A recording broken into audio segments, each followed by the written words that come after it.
and welcome to the J-Train Podcast. This is J-Train Jared Freid coming to you live from Philadelphia, Pennsylvania. That's right, I'm on the road again.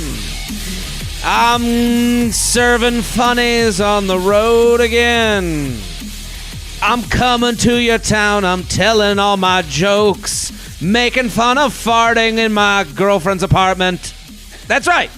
I'm on the road. I'm coming to your town. If you're out there, if you're looking to come out, we got a lot of good shows coming up. I'm coming to, let's take a look. Dallas. We're going to Raleigh, Dallas, Kansas City. Come on out. JaredFreid.com, JaredFreid.com, JaredFreid.com. All my dates, all the ticket links, you can go right there. Patreon. We love you, Patreon. Keep subscribe. If you're not a member of Patreon, you're missing out. That's really where I let it fly. Patreon.com/Jared Freid. The Luxury Lounge. I make fun of the luxury issues.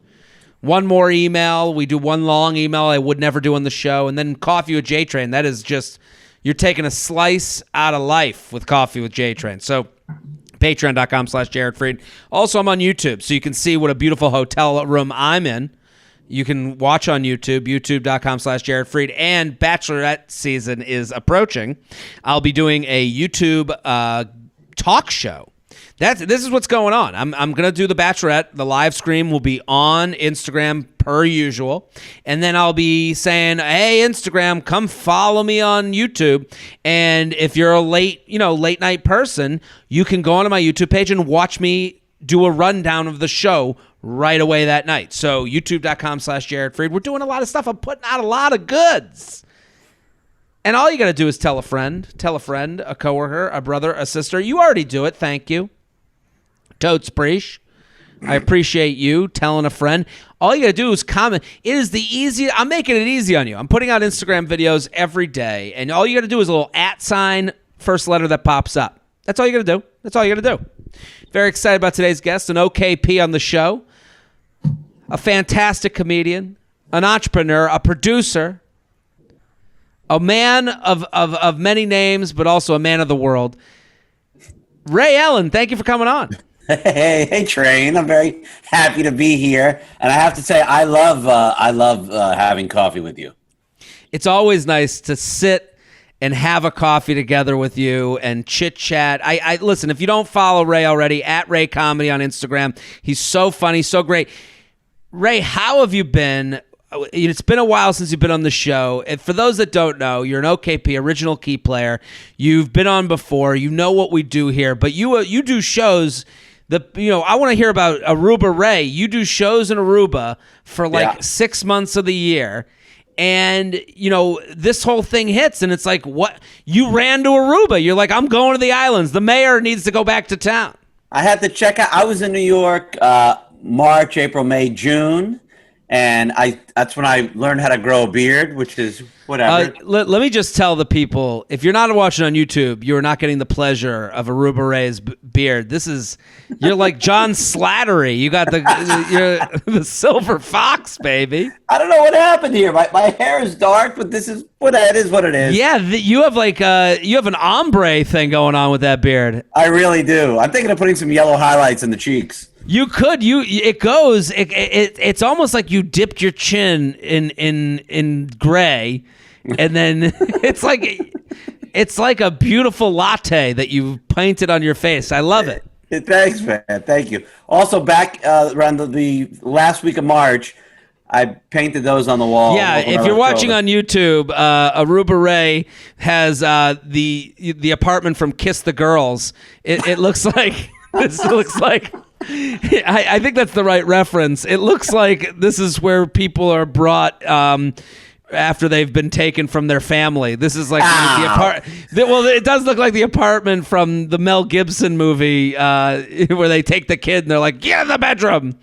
The inspiration for it. Well, first of all, I was losing my mind sitting here. And you should never spray paint a room in your apartment that you sleep in. That's a healthy. I mean, this background, this wall is actually crazy. I can't. What made you go with the hearts, the multicolored hearts? Well, there's this artist named James Goldcrown, and he spray painted like hundreds of hearts down the Lower East Side on a brick wall, and it's called the Love Wall. And It's huge. It is huge. It became. Yeah, It's but you're not James Goldschlager. I know I'm not James Gold Crown, but I needed something to do. Yeah. And I thought, oh, why not? So I painted 15 hearts. And at that point, you're like, okay, I'm about to faint. I can't do what he did, which would be, hundreds of them. I gotta. So that is what it is. That is the most hilariously Jewish reason to stop. The fumes became too much. I couldn't do it. It was affecting my essence. It was. I was gonna sleep in the lobby for a couple days. That is hilarious. I mean, this is it does look like you need to do more. It maybe because if it was full of hearts, then it would fill up the wall. Yeah. Yeah, right. And then that wouldn't look serial killerish at all. No, it does look like you gave up and then got into serial killing because the painting wasn't working out. Well, serial killing doesn't have any fumes. So some people, I guess painting the wall is better. Like some people I grew a mustache. Hey, yours look good. You have good facial hair. I got good facial. Some people get bangs. Some people buy a new hat. And you're like, I'm going to become an artist. I'm the Picasso of the pandemic. Yeah. Okay, so Banksy. So what else happened? So that I leave. July 10th, Aruba opened up their border, and I went down. It's not busy enough down there to do shows, but it was outstanding. I'm sure plenty of your listeners have been. You've come down to do my shows. I've come down. I've done the shows in Aruba. They're fantastic. It is a good reason to go down. Like if you were like, I want to do a weekend, you plan it around an Aruba Ray comedy weekend, and then that becomes like a night, one of the tent poles for your vacation. It's something to do. And you always have great people down there, myself included. But I love, for the people at home that don't know, you are like, I call you the mayor of Aruba. You are down there for like 6 months of the year. You run the show. Everyone knows you. You're out at you'll get like a rental van. You're waving out the window to the people in the palapas. You're all over the place. So when they open up the country and they let you back in, is there a parade? How do they greet you? I have to say, I was on the first flight. I was the first person off. They had a camera crew waiting outside the airport. And when I came out, they're like, welcome back. How do you feel about being back in Aruba? And I was practically in tears. I was so excited. This really happened? Yeah, it was a real thing. Oh, because you were the first New York flight that they would let in. And they knew I was on that flight. So yeah. So they're like, we got a guy who's coming in. He's got a great personality. He'll be great for the cameras. He'll definitely do an interview. Here comes sound bites. Yeah, that's what I think they were thinking. So it was great. So I went down there and I just kept extending the trip. I wasn't working, but the water was, outstanding. The food was terrific. People are so grateful to see Americans down there, Absolutely. Plus the fact that, like, if you're gonna, like, the world is depressing right now. It's more depressing than it was a year ago. Yeah. So if you're gonna look at the world, why not look at that in front of you? Like, why not look at a beautiful ocean with a beautiful beach? And like all of us, whatever you're doing right now, it's different than it was a year ago, and your outlook is different. So to be able to take a few months, like I've had moments where I remember I'd be looking out the window of my apartment and I would just look at the East River and I'm like, I just got to jump in that. Like I just need to be refreshed. That's got to feel better. It was great because I was doing the same thing in New York that I was doing in Aruba. It was just stuff online, but in Aruba I could swim every day. I could go to the gym. It was great. I was eating much healthier and better. With my acai bowl, Eduardo's Beach Shack right there outside the door. Get an acai bowl. So I was eating better there than I am here. It was life changing being able to do that. So I'm grateful about that. And while I was down there, I started this business called Comedy Cloud. Listen, Aruba Ray, you guys might not know this. He is the king of the transition. Okay? He really knows how to run a show. And I'm so happy you brought this up because people might say, you're doing stuff online. What do you do online? You were doing, I have to say, that was some of the best shows I did during the quarantine. Oh, thanks. Because Ray. I had, so for the listeners at home, Ray would have these, and some of them might have watched them. So Ray would have these comedy shows, but Ray, instead of like, these Zoom comedy shows, they can be tough because the timing's off. And you're just looking at 30 million faces just on a screen, and you have no real connection to them. So you're doing your jokes, and then you're like, and you wait a little longer, and then no laugh comes, and you're like, I guess that bombed, but I just waited for it to bomb. If it bombed in like a show, you'd like be like, okay, move on. But you'd like in a Zoom show, you'd be like, and I went to the park, and then, oh, okay, we'll move on now. So, but the thing that you did that I was great is Ray would host it, and then he would go around and do crowd work at all the people that were sitting in their homes. And it was so funny because there'd be like and Ray has a mailing list that he's gotten from Aruba. Obviously the people that go to Aruba are a little bit older. They're on their honeymoon, or they're, taking a, vacation because they can.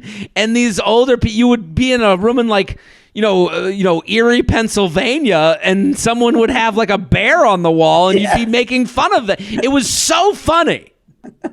Thanks, man. I mean, it's funny because I obviously when we work together, like at the Comedy Cellar, I'm doing a lot of crowd work when I host a show there, and it's like, let me just bring that to the computer. Which, I mean, that's a show to me. You just being in someone's house and like making fun of their house.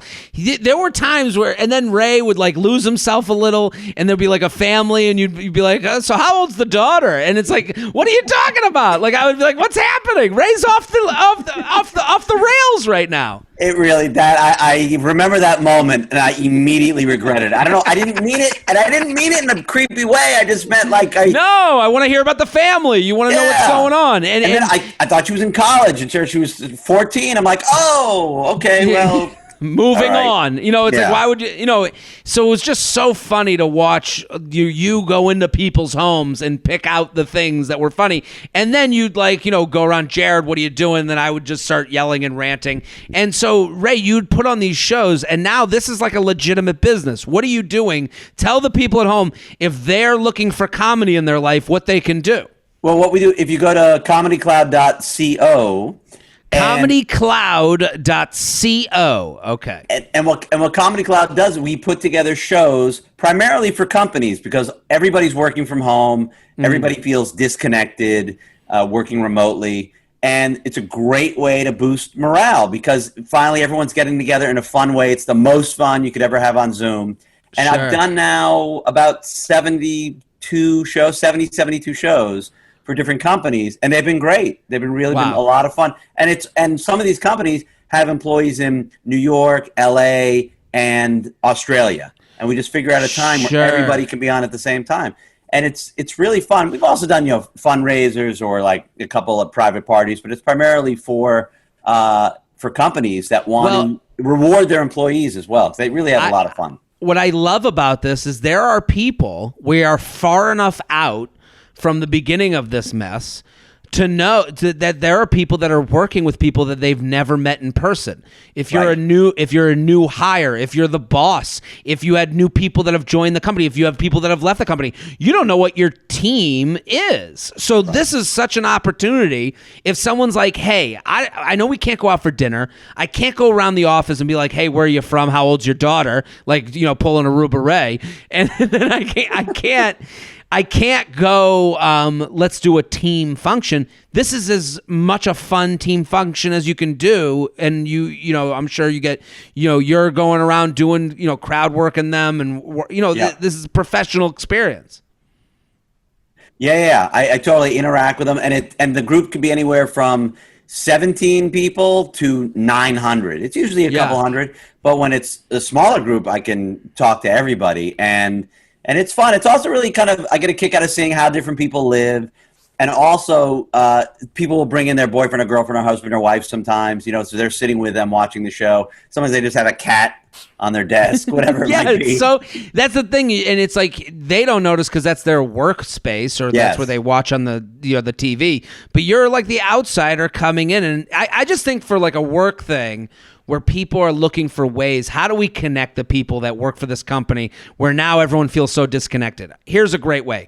comedycloud.co, comedycloud.co. Ray's the best. You're an OKP on the show. I love seeing you, even if you're in your, in your in your den of horrors, Go on YouTube. If you guys aren't watching on YouTube and see Ray's living, his art. Listen, we're going to go, let's do some emails. You ready? Yeah. Let's do it. Go follow Ray at Ray Comedy on Instagram. Go right now. Career driven. Okay. As a career driven person, Ray, we're going to bring you into this email. Jared and Guest, huge fan, longtime listener of the pod, also a Patreon subscriber. I'll get right to it. My best friend is seeing a guy, and they recently had the talk to define the relationship between being a full-time grad student, finding a full-time job, and remodeling his condo. He said right now he is just too busy to be in a relationship with her. He did say he wants to continue seeing her, aka sleep with her, and see where it goes. So my question for you is this.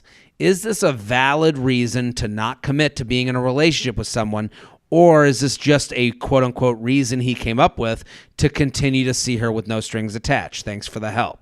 Ray, what do you think of this conundrum? She said they've been together how long? My best friend is seeing a guy and recently had to talk to define the relationship. They didn't really say. And do we know how old they are?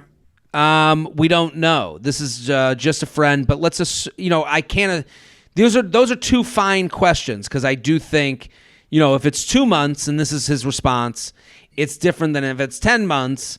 But I also do believe that if I'm sitting here being like, well, this is a relationship to me, right? And then I'm like, just making sure you're on the same page, and they go, whoa, and it's like, yeah, but I'm investing time into this, so what's the difference? It's a huge red flag if it's been, like you say, 10 months or a year or whatever it is. That's a huge red flag that this guy maybe has cold feet. If it's been a couple months, I do think it's possible he's still really into it, but he's just sort of like, hey, let's not get ahead of ourselves. I like where this is going, but let's just dial it back a little bit because I do have so much going on my plate. But truthfully, I kind of feel like if you're really excited about this person and you know that they're adding so much more to your life, that you make it work. Well, I would say the problem with the talk is that it's so vague. What do you mean? What is the thing you want? Like, I understand, like, if it's just the label and he can't do that, then he's looking to have sex with other people. And he's looking for this to, if you said to me, yeah, if they had the talk and she wants to go on dates and they never go on dates, and he goes, well, I'm so busy, I'm committed to you, but right now I just can't, I can try and do a date in 2 weeks, but I can't promise that every week there's going to be a date. That's a different thing. Those are two people negotiating. To me, it sounds like he's going, whoa, this isn't, when you make it vague, you're going to get a vague answer. So it's like when she says, seeing a guy they recently had to talk to define the relationship. Okay, well, that's kind of, even though it's defining the relationship, it's still vague. What does that even mean? He's going to go, all right, well, why don't we see where it goes? It's like, yeah, you got the answer you asked for. Well, do you think it's possible? Do you think, I agree with you, but you are right. If you make it vague, you're going to get a vague answer. But do you think it is that he really is just like, yeah, I want to sleep with other people? Or do you think it's possible? It's like, yeah, I'm cool with, just being with you. We're monogamous. And, but I'm not looking for you to move in anytime soon. Yeah, I guess, because what you're saying is correct. The first thought, again, when you make it vague, then you can only think, well, if we're in a relationship, then we have to move in soon. Like one thing, this is how guys think. If we're in the relationship now the clock restarts towards the countdown towards moving in. That's how guys, you just said the thing that would be on my mind. Oh God, she wants to be in a relationship. Okay. Yeah. So that turns, now the tick towards sharing a bed in a one bedroom. Yeah. So, but That's why this whole vague thing is always going to trip you up. If she was like, hey, I want to move in, then he would go, I'm not ready to move in with you. Okay, well, now that's a different conversation. That's not about what is this. That's two people who believe that they, if he looked at you, if you said, I want to move in, then I looked at you and I go, that's crazy. Well, now you know you're on two different pages. Like, right. The more specific you are, the more of an answer you're going to get about what the relationship is. Right. And has it even been established that are they being exclusive? Do they have the conversation that they're not sleeping with other people either? That's the thing. That is more defined than a label on the relationship. She writes us something very interesting, and this is the friend asking this. Is this a valid reason to not commit to being in a relationship with someone? What do you mean? What do you think of the validity of someone's reasoning? Well, if he said, what did he say? He's in grad school, but what were his reasons? Grad school? Did he say renovating his apartment? Grad school, remodeling the condo, and finding a full-time job. Okay. So but all of those reasons. Remodeling the condo, that one that was a little bit of, that was a garnish on top of this bullshit entree. Yeah. Well, that's the thing. It's like, if you're asking for him to not have sex with people, and it's like, good, you're too busy to have sex with other people, so you're just having sex with me. That's what I needed to know. Right. But if you're asking for someone to go on more dates, then I would go, okay, well, he's remodeling the apartment, so maybe maybe he can cook for you instead. That's when it becomes, to me, there's a difference between putting up your hand as a stiff arm, and bringing in someone for a hug. Yeah. To me, this is more stiff arm than hug.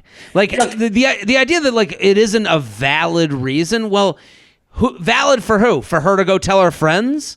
I don't know. What does she want? That's right. You have to be more clear. And look, this guy is looking for a full-time job. He's finishing up school, and he has to dust off his CD collection. So he doesn't have time. He's pumping up putting air in all of his basketballs and volleyballs. He doesn't have time. That's right. We are sponsored, people. The J-Train podcast is brought to you by Postmates. With everyone stuck at home and every day feeling just like the last, if you're like me, you probably start thinking about what to eat for dinner while you're eating lunch.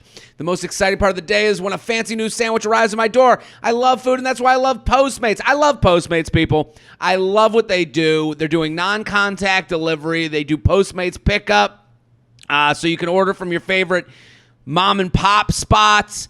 And they'll also pick up from Walgreens and 7-Eleven, and really anything you need, they'll bring it right to your door safely, which is an amazing thing right now. Also, when I travel, it's nice to have Postmates to pull up to see what's open right now. So there's a lot of times where you'll get your mind set in a place, and then all of a sudden they go, you call them up, and it's like ringing 30 times. You're like, oh, damn it. Now I got ahead of myself. Postmates never lets you do that. You pull up the app, all the places that are open are right in front of you. All the places that are closed, it tells you how far away. It's really a great system that they've created. And we want to give you some free money. For a limited time, Postmates is giving our listeners $100 of free delivery credit for your first 7 days. To start your free deliveries, download the app, use code JTRAIN, JTRAIN, JTRAIN, JTRAIN.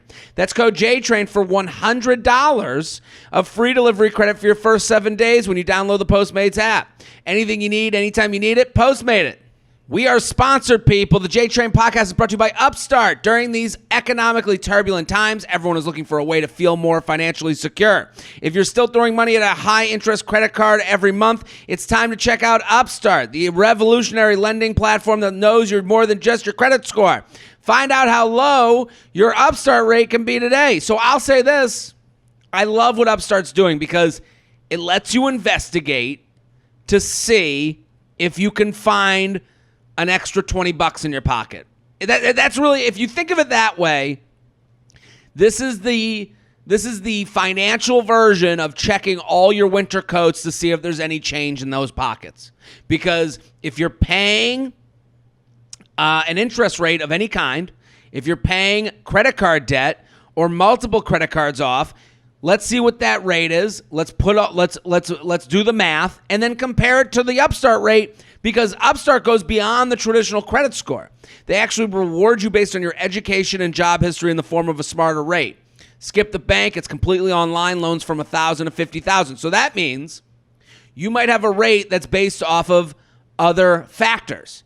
Upstart is going to look at you or your profile and maybe give you some money off that you would have been kind of throwing away, because Upstart can help you pay it back in a different way. So they make it fast, simple, easy to check your rate. Since it's just a soft pull, it won't affect your credit score. That's the biggest thing of the whole thing. The hard pull happens if you accept your rate. Best part, once the loan is approved and accepted, most people get their funds the very next business day, the next day. Over 400,000 people have used Upstart to pay off credit cards or meet their financial goals. Free yourself from the burden of high-interest credit card debt by consolidating everything into one monthly payment with Upstart. That's what I'm talking about. If you got a bunch of debt, let's make it one payment to one place, and maybe it's at a better rate than you're paying now. See why Upstart has a 4.9 out of 5 rating on Trustpilot. Hurry to upstart.com/JTrain. That's upstart.com/JTrain. Upstart.com/JTrain to find out how low your Upstart rate is. Checking your rate only takes a few minutes and won't affect your credit rate. Only takes a few minutes. That's upstart.com/JTrain. Here's the part the lawyers make me say. Your loan amount will be determined based on your credit, income, and certain other information provided in your loan application. Not all applicants will qualify for the full amount. JTrainPodcast@gmail.com. JTrainPodcast@gmail.com. Here with Ray Ellen. Hilarious comic. I love Ray Ellen. At Ray Comedy on Instagram. ComedyCloud.co. Go, go, go.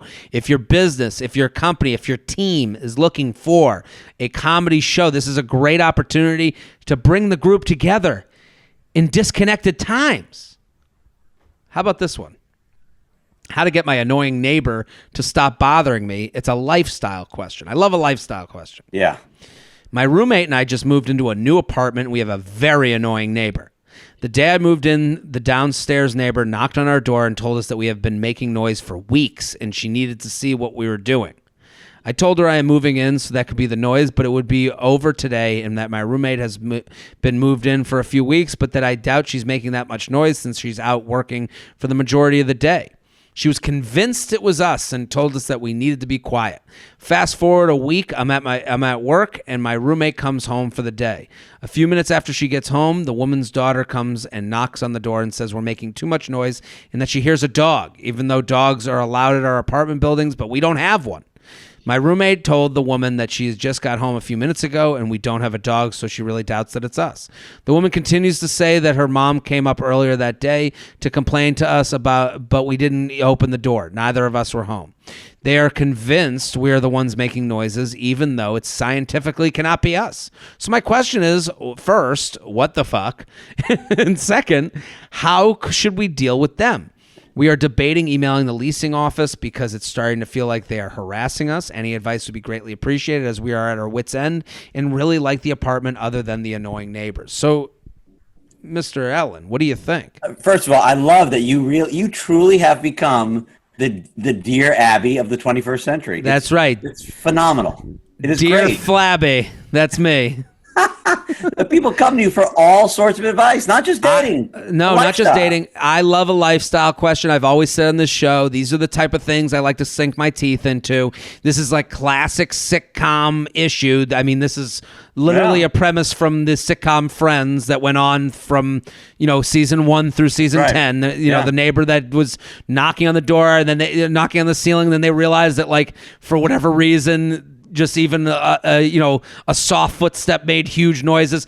Have you dealt with a neighbor that is annoying? Yes, I have. I have a neighbor who is, so most of the people who live in my building, they own their apartments, and they can and they can do horrible things to the walls if they so choose. They can paint, they can paint to their heart's extent, whatever you'd like. Yeah, go nuts. But there's a couple people who've been here for I don't know, 30 years, and they're rent controlled and they're not going anywhere, and you can't just throw people out, and they are horrible neighbors. They really are. I don't mean to besmirch a group, but the rent controlled people that have been there forever are generally tough to deal with in most situations, because all the rent control people in New York almost look like they grew from the ground. They look like they grew from the soil of like Central Park and have just been living there for years and years and years. And like a lot of them because the rent is so low, they're just like their whole life is this apartment. It becomes everything about them, and they really feel like they deserve answers from everywhere, right? This particular couple, and what's crazy is that if you met them, you look and be like, oh, these seem like smart, decent people. Maybe I'd be friends with them, or blah blah blah. And it's just like I don't quite understand. Like they have zero compassion for any other neighbor. I mean, the stuff that you hear coming through this apartment is just, and they're down the hall from me. I don't know what their immediate next door neighbor does. So I always thought, you ever watch the movie The Hunger Games? You ever read the books The Hunger Games? Yeah. You know, like the former contestants. You know, like the guy. You know, the people that used to be in. That's how it's like, and they're all like, they're drunks and they're eating everything and they're cocky and they're kind of this like eccentric person. The people that had won the Hunger Games in the past. That's how I think of rent control people. Like they all kind of are these quirky, like, oh, I was tribute once and now I get to live this weird lifestyle, right? And now I have a 3-bedroom for $130 a month in the village. So I asked them to their face politely. I said, hey, I sleep, a little later. Can you not sing in the hallway at 7 a.m? They sing in the hallway? Yes. This guy's out of his fucking mind. So wait, he leaves his apartment and he starts like me, like that. Walking down the hallway, and it's a nice building. The hallways, they echo. The acoustics are magnificent. Yeah, that's why he's singing. He's like, I gotta hear myself in these beautiful hallways. Warm up, maybe. So I asked politely. I've slid a note under the door. Hey, could you please, blah, blah, blah. And eventually got to the point where another neighbor came to me and was like, hey, are you making all this noise? Because they assume I live alone. They think I'm having parties or whatever. I mean, they've seen your walls and how they're painted. They can only assume that all the drugs are being done in your apartment. Oh, they all think this is a coke den. Yeah.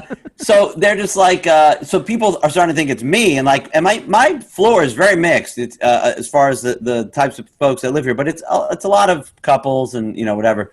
But so that's when I just called the management company, and I was like, look, I need you to step in and do something. And that's what this person should do. They should either call the management company. If the person is renting, they should call the owner of the apartment, if they're renting from a private person or a management company. If this person is the owner, then you call the condo association or the co-op association. If it gets really bad, you have to ask like the president of the co-op or condo or management company to do something about it. Yeah, you kind of have to trust that their crazy will show through. That's you have to be so calm and so collected, because you guys are new to this situation.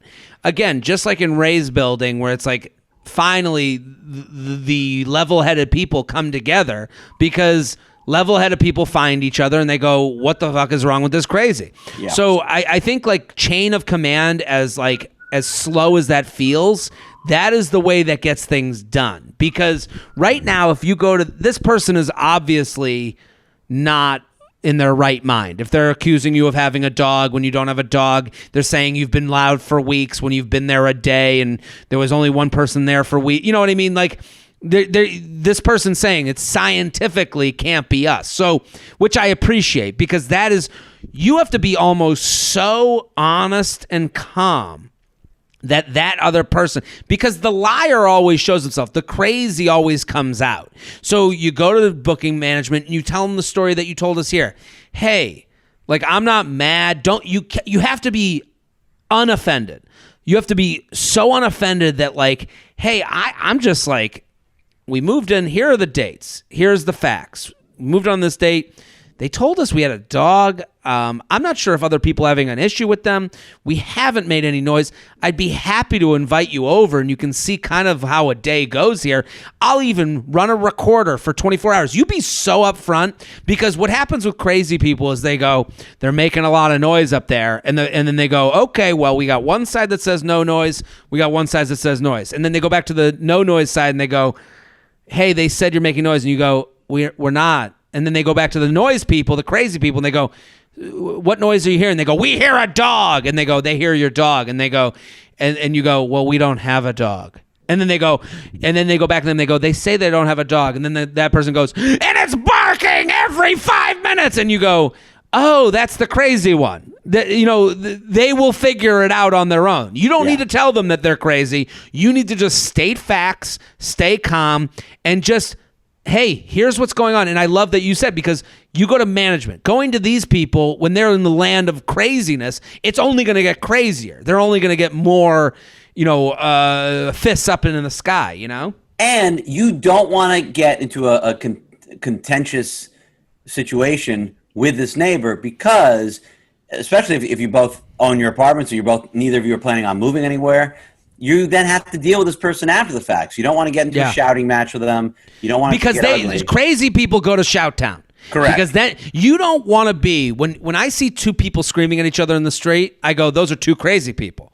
When I see one person screaming and then another person being like, walking away going, I gotta go, wow, that crazy person's yelling at the normal person. The optics matter here. You don't want to rise up with them.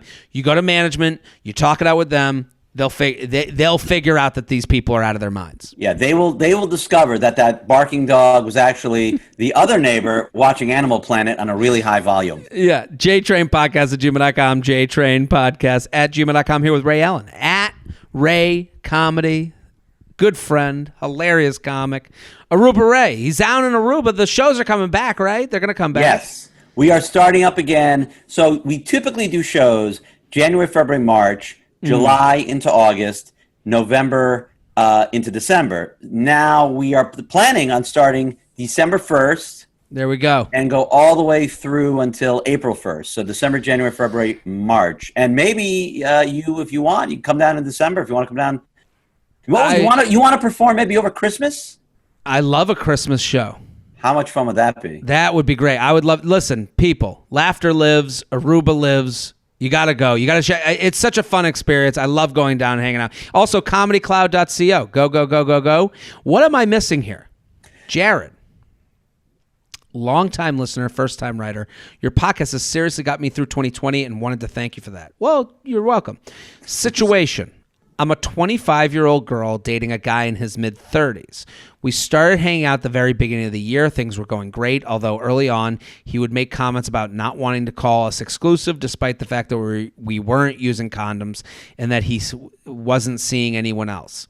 We hung out on Valentine's Day and almost every weekend, sometimes both nights, before COVID hit. Once COVID started, we both moved home to our parents' houses.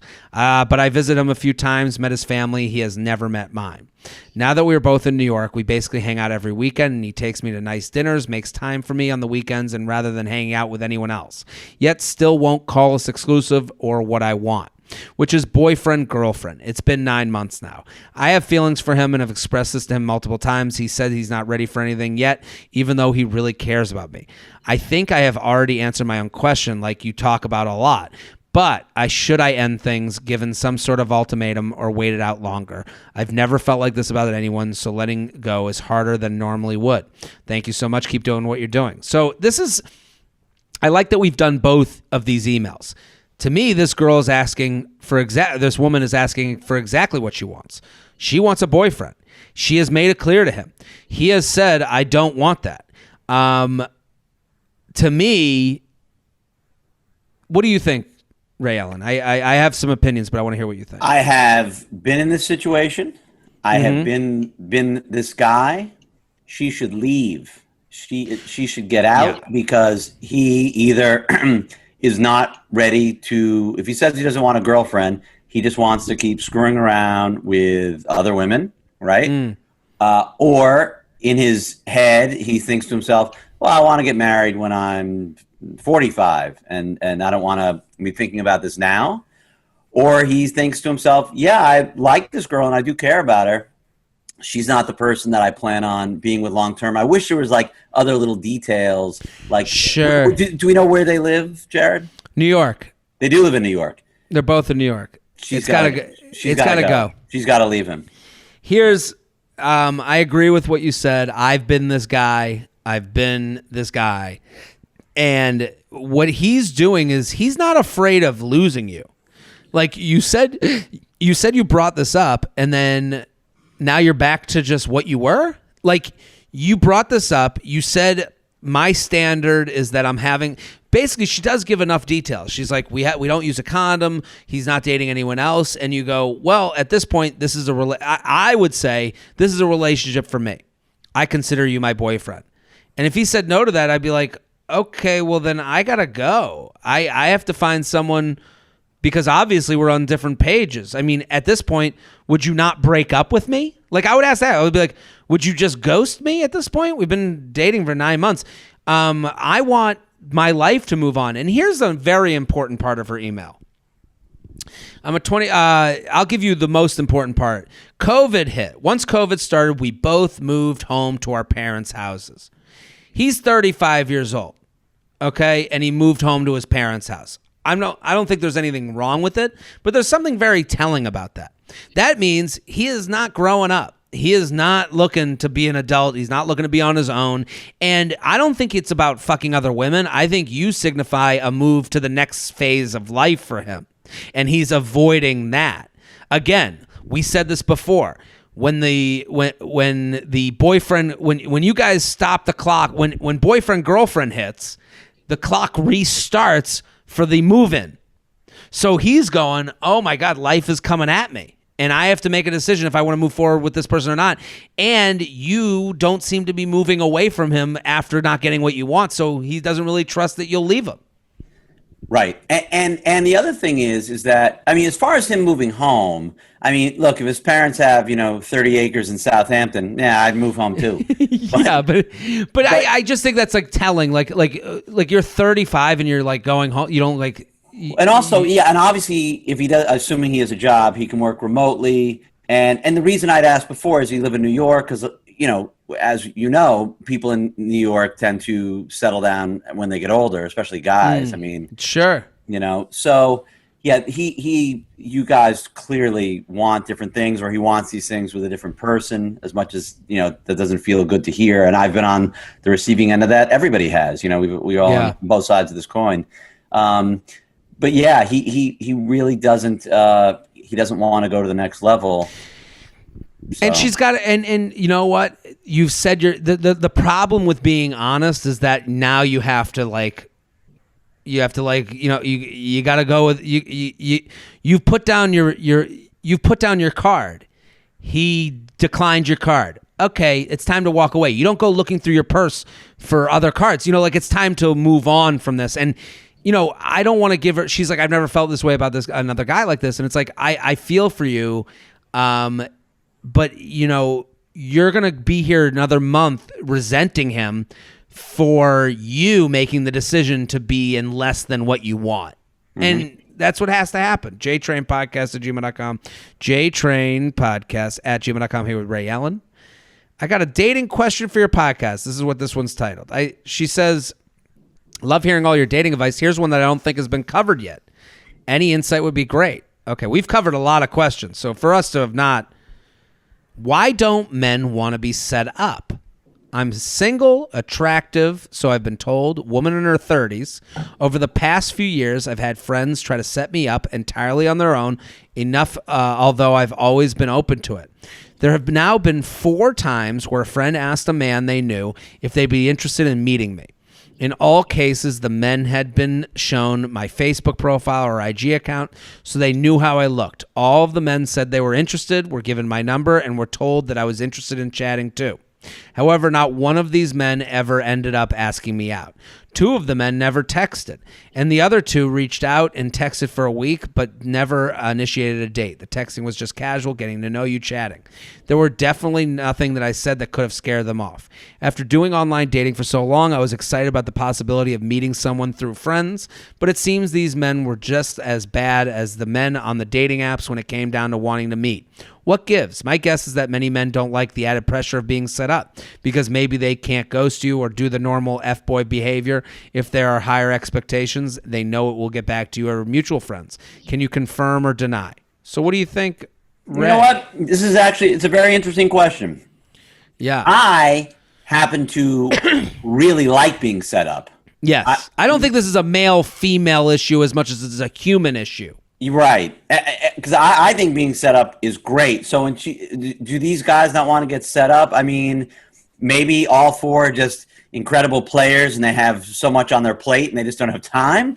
But sure, I think I would much rather meet somebody who's a friend of yours or your girlfriend's or whomever than meet somebody on an app. Absolutely. It's great to have that endorsement. The big problem I do have is that I've had people say to me, "Oh my God, you have to meet my friend. She is great." And then you go out and you realize, no, she's great for you as a friend. Yeah. But she's not great for any man as a girlfriend. So two very different things. Well, you learn in your single life that there are just people that are bad at setups. They don't think of the whole story.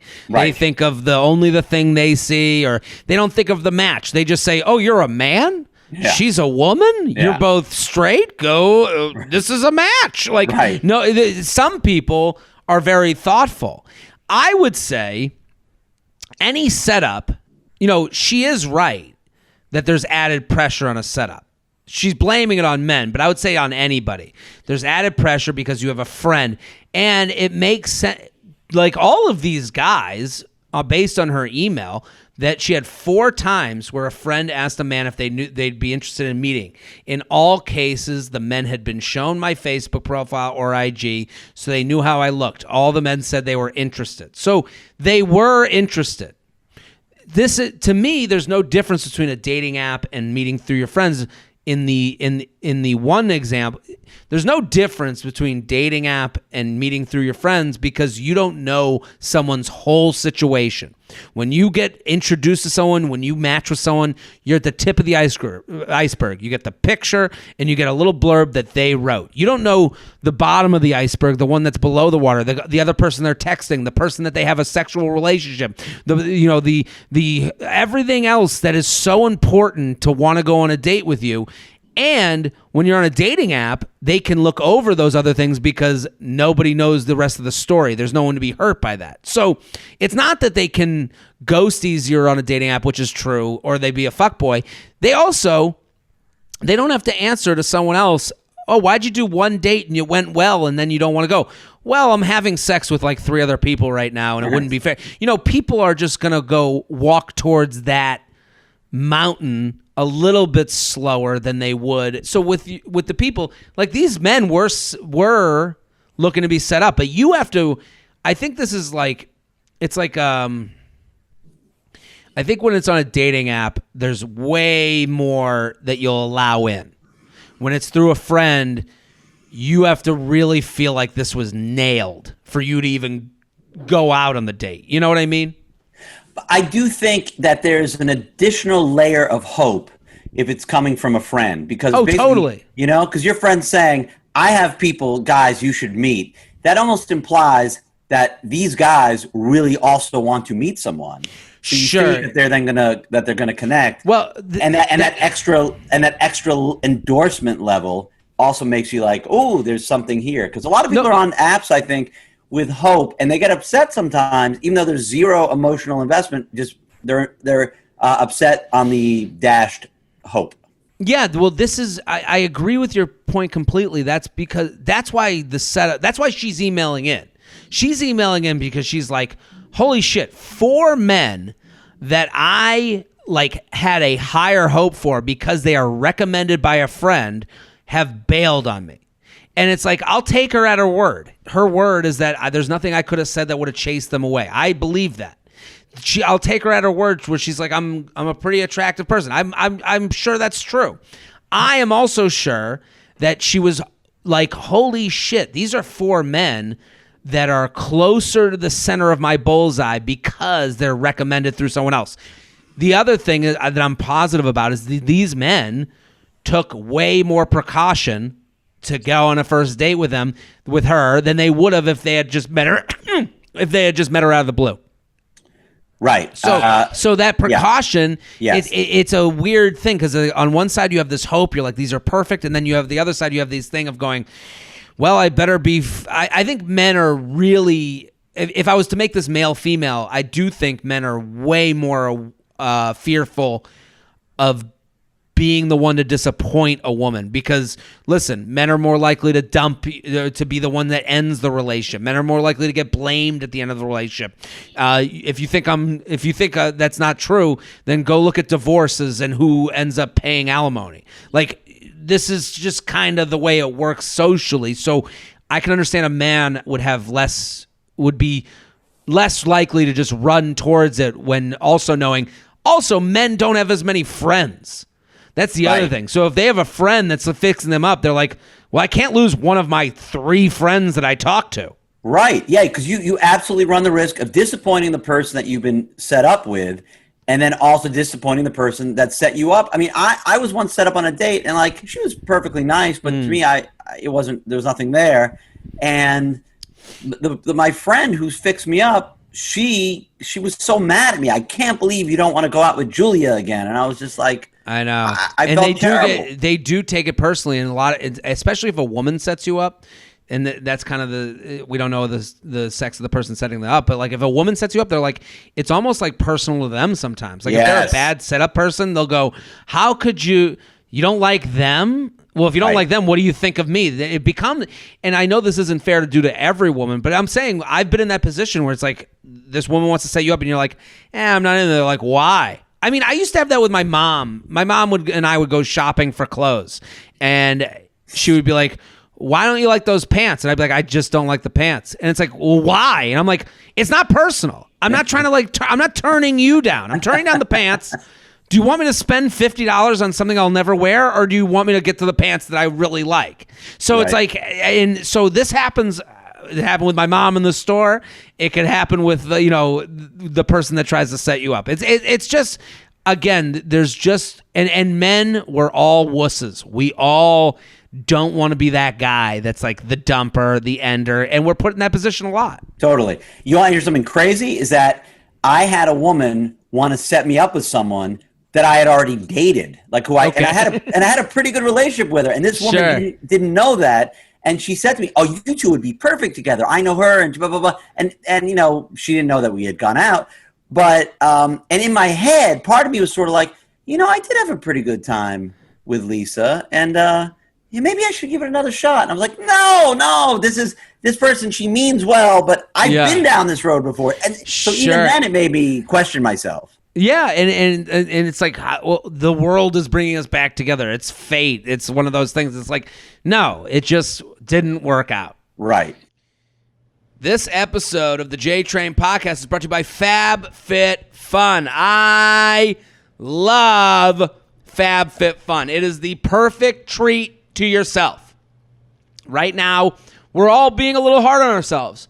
All of us aren't sure about the future. We're not sure if we're doing the right things. We're not sure if we should be splurging. FabFitFun gives you the opportunity to be good to yourself once a quarter. And it's with new seasonal items that you get to discover through the FabFitFun people. What an amazing thing. Because I know how I walk through the store. I walk through the store and I say, no, I don't need it. I don't need it. Maybe now, maybe next time. No. Let FabFitFun put a box together on their website, put a whole little gift to yourself and unwrap it. And what's more fun than unwrapping a gift? So let's do it to yourself. FabFitFun also has a new members picks box, and it's on sale now. Whether it's the Michael Kors Passport Wallet or the Tarte Hydrating Moisturizer. Tarte! I was just corrected. The Tarte Hydrating Moisturizer. That must be a big item because Jess right away was like, it's Tarte. Okay. The Members Picks box is curated from the top-rated products from all their past seasons. So this is the best of one, people. This is the one that you're going to get all the greatest stuff, and you're going to, take a little dance around the best of the best. It's the greatest hits of FabFitFun all in one box. If you haven't gotten to FabFitFun yet, this would be the time to try it. I got to say, I'm looking at the box now. The fuzzy slips, the PJ Salvage faux trim cable slippers. I mean, I look like I could touch them through the screen. I'm looking at the gravity weighted sleep mask. Looks great. It all looks awesome, I gotta say. And also, again, these are full size products. You're not getting the sample. You're getting the full size, real deal. And you might find something that becomes a part of your life. I think that's the biggest thing. You're not going to, you might get something that you go, this was nice for a couple months to use, but you might find something that becomes a part of your routine. And that's why FabFitFun is just a spectacular gift to yourself. It's a great because you get an incredible selection of amazing products all in one place. Discover new favorites without leaving your home. It's time to customize your box for the fall season. Sign up today, receive your first box, and join a community of over 1 million women who are already obsessed. Use coupon code JTRAIN. That's JTRAIN. That's JTRAIN. Coupon code JTRAIN for $10 off your first box at FabFitFun.com. That's code JTRAIN for $10 off your first box at FabFitFun.com. JTrainPodcast at gmail.com. JTrainPodcast at gmail.com. Here with Ray Ellen at Ray Comedy. Go, go, go. Go, go, go. Go, go, go. At Ray Comedy. ComedyCloud.co. Go check out the website. Check out what he's doing. Let's do one more email. We got time? Right. Sure. Jared, love the pod. Keep doing what you're doing. You're absolutely killing it. Come down to Miami and do a stand-up show soon, okay? I will. As soon as I get booked down there, I will be there. One of my closest friends and roommates from college, let's call her Becca, has been in a serious relationship with my husband's best childhood friend. Let's call him Peter, for about 6 years now. We are all in our late 20s. Okay, so do we understand what we got here? We got Becca is in a serious relationship with my husband's childhood best friend, Peter, for about 6 years. Late 20s. Becca has revealed to me that she and Peter had talked at length about taking the next step in their relationship, getting engaged, buying a home, getting married, etc., and they both wanted the same things in life. Great. We recently found out through a mutual friend that Becca threw Peter out of their apartment and that they were taking a break from their relationship. This came as a complete shock. My husband, concerned, approached Peter and let him know that he had heard what happened and that he was there if Peter needed him. They talked about it, but Peter didn't reveal much. This is typical. He's not one to ever disclose a lot of personal details, even to his closest friends, but here's what we do know for sure. Becca and Peter have been living together in a small one-bedroom apartment in a suburban neighborhood. To date, they've been living together for about a year, and it's been challenging because of COVID and quarantine. Lots of pointless bickering turned into larger arguments over problems they've brushed under the rugs. Yikes. Becca is angry and upset that Peter bought a boat with his brother, spent approximately $15,000 March 2020, and is yet to propose despite them aligning on their goals as committed partners. Yikes again. Peter apparently has money for a ring and was ready to propose, but then one day they got into a fight and some shit happened, and Becca told Peter to get the fuck out. Super vague, I know. Peter's cheap and lazy and has been for as long as my husband has known him. Both Peter and Becca love to act like they're on top and everything is all fine and dandy all the time.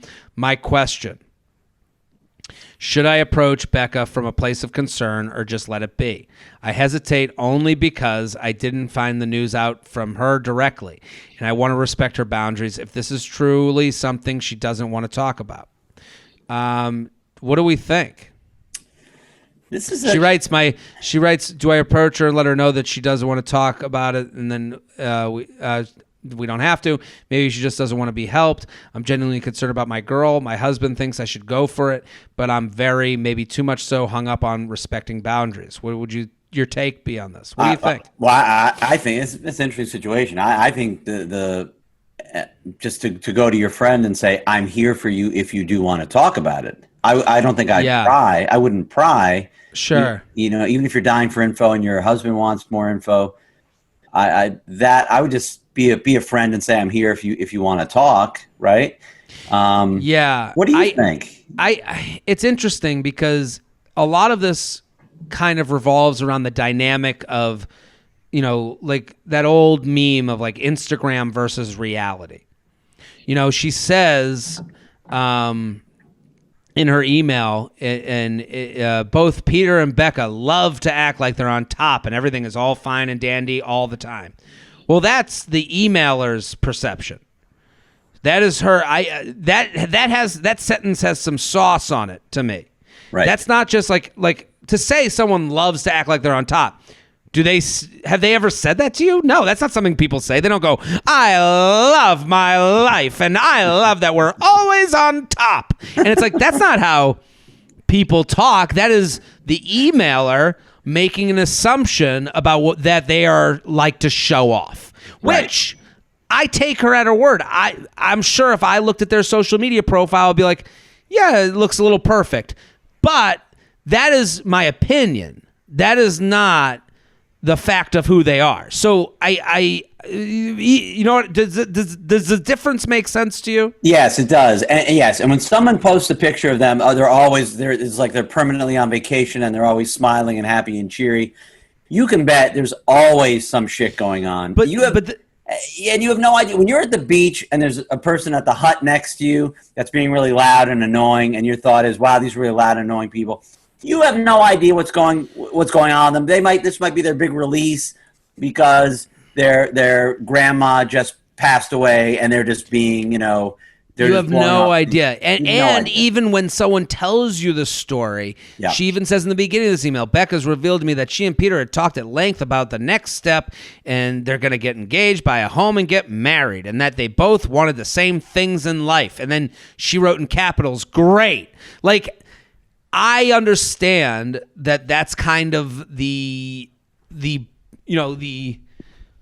chicken waving its wings in the farm of life. A lot of people, when they go tell a friend, especially with women that compete with their levels of relationships. Men compete with money. Men compete with other things. I'm not saying we don't compete, but when she says, oh, we talked to, like if someone came, like if I heard a woman telling another woman, oh, Peter and I, we want the same things in life and we want to get engaged and buy a home and get married, I'd be like, ugh, of course, that's what people do. Like I was like, you don't have to say that to me.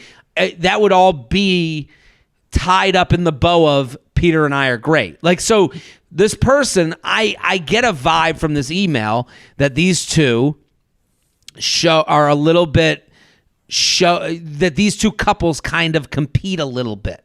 I think that's a good insight. That might be. And the other thing is, you say they've been dating for 6 years since their early 20s? Yeah.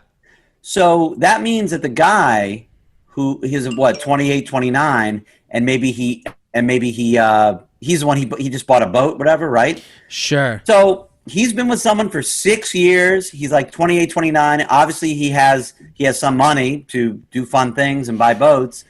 So maybe he's just kind of getting cold feet and is like, yeah, we all wanted the same thing. We've been saying we're on the same page and so on. But maybe he's like, you know what? I'm 28. I'm not ready to be with this person for the next 50 years. Yeah, but that's perfectly normal. From the emailer's perspective, she's emailing him, should I say something? Yeah. The only thing I would be completely... The only thing that like screams to me is like maybe a woman needs help is that she kicked him out of the house and they don't know the reason. That's the one part of the email where I'm like, hey, that is where you can say, and I'm with you. You need to forget your preconceived notions. You need to forget the competition that's going on because you have to be there for serious, not for the tit for tat. Oh, we got a boat and we're getting engaged. We're buying a house. That may. Oh, look at their Instagram life. We have.